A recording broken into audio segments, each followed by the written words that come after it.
11 versets bibliques puissants pour transformer ton existence.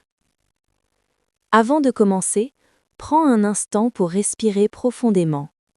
Si ces paroles te touchent, partage-les avec une personne que tu aimes. Abonne-toi pour recevoir d'autres moments de paix et de foi, et ouvre simplement ton cœur.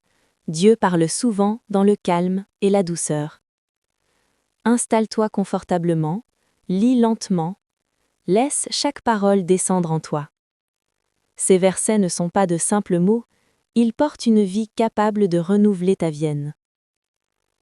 Car je connais les projets que j'ai formés sur vous, dit l'Éternel, projets de paix et non de malheur, afin de vous donner un avenir et de l'espérance.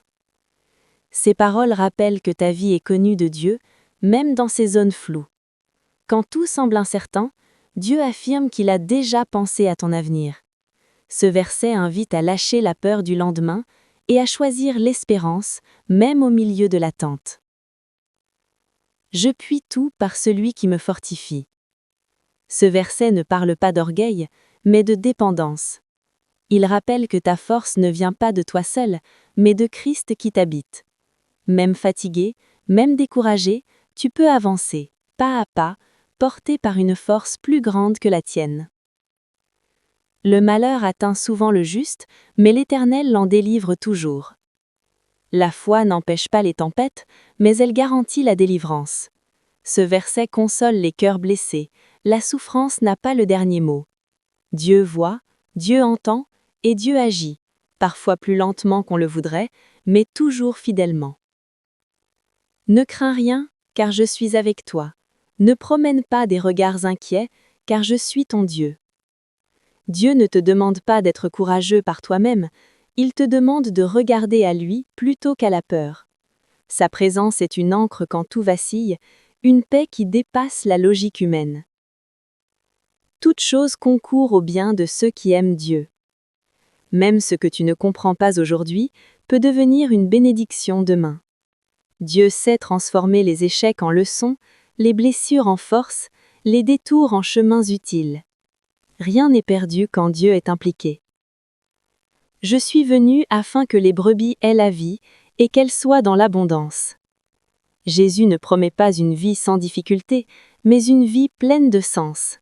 Il parle d'une abondance intérieure, paix, joie, restauration, espérance. Une vie qui respire même au milieu des combats. Si quelqu'un est en Christ, il est une nouvelle créature. Ce verset annonce un nouveau départ. Ton passé peut expliquer ton histoire, mais il ne définit pas ton avenir. En Christ, tu peux naître intérieurement, penser autrement, aimer autrement, vivre autrement. Celui qui demeure sous l'abri du Très-Haut repose à l'ombre du Tout-Puissant.